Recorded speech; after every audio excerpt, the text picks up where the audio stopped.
Lord, gawin mong safe ang lahat ng aking pupuntahan ngayon. Panginoon, salamat sa bagong araw. Thank you sa mga bagong mga pagkakataon na ibibigay nyo sa akin. Salamat din sa mga bagong dadating ngayon, mga bagong oportunidad na dala ng bagong araw ngayon. At isa na namang pagkakataon na maranasan ang presensya ninyo, Lord. Panginoon, sa paglabas ko sa labas ng aming bahay ngayon, ingatan mo po ako, ilayo mo ako sa mga disgrasya. Ilayo mo ako sa mga delikadong pangyayari. Gawin mong safe ang lahat ng aking dadaanan. Gawin mong ligtas ang aking mga kausap.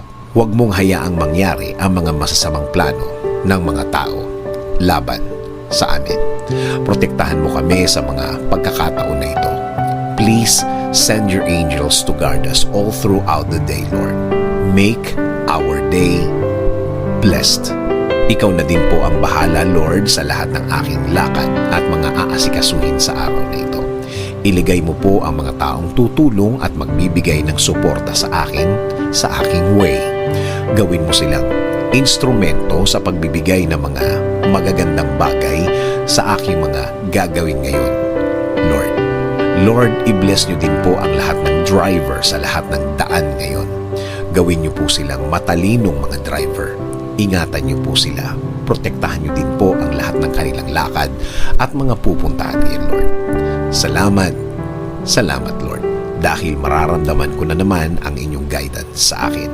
Mararamdaman at makukuha ko na naman ang inyong provision sa araw na ito.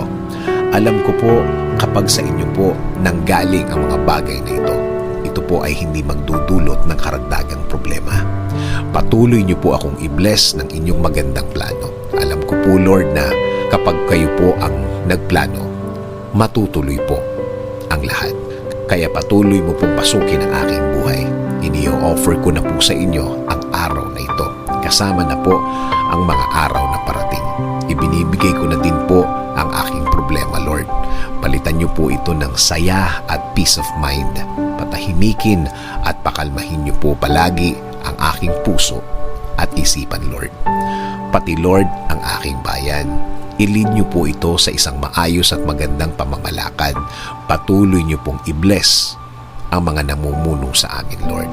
Alam namin na kapag ikaw ang sentro ng lahat, mas tahimik at tama ang kinalalagyan ng aming bansa. In Jesus' name we pray. Amen. Sabi nga sa Lamentations 3:22-23, because of the Lord's great love, we are not consumed, for His compassions never fail. They are new every morning. Great is your faithfulness.